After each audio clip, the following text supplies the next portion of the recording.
ইয়াত টপ 10 যি ৰাজ্য আছে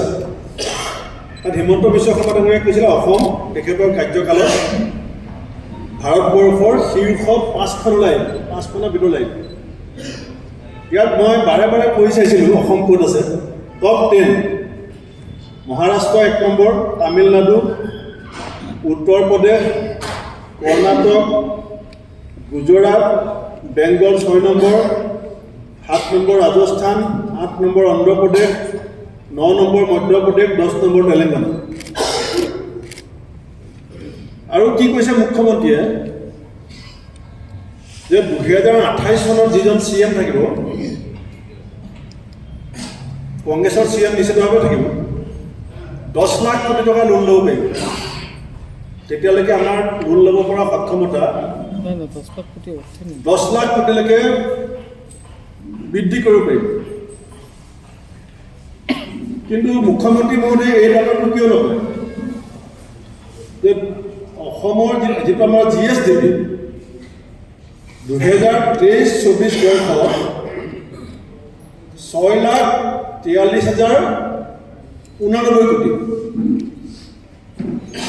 যিখন ৰাজ্যৰ GSDP 6,43,089 কোটি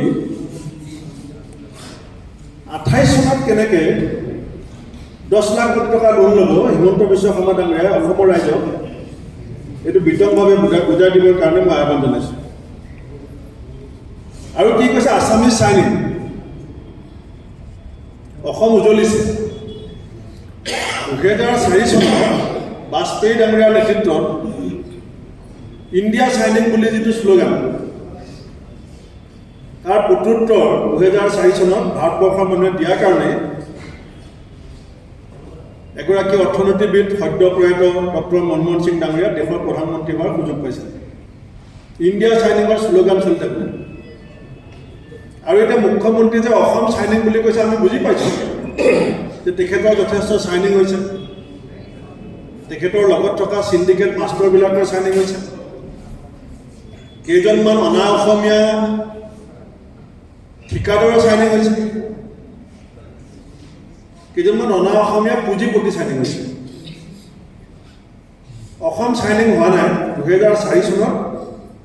বাজপেয়ী ডাঙৰীয়াক কংগ্ৰেছে ইণ্ডিয়া চাইনিং বুলি কোৱাৰ কাৰণে যিটো প্ৰত্যুত্তৰ দিছিলে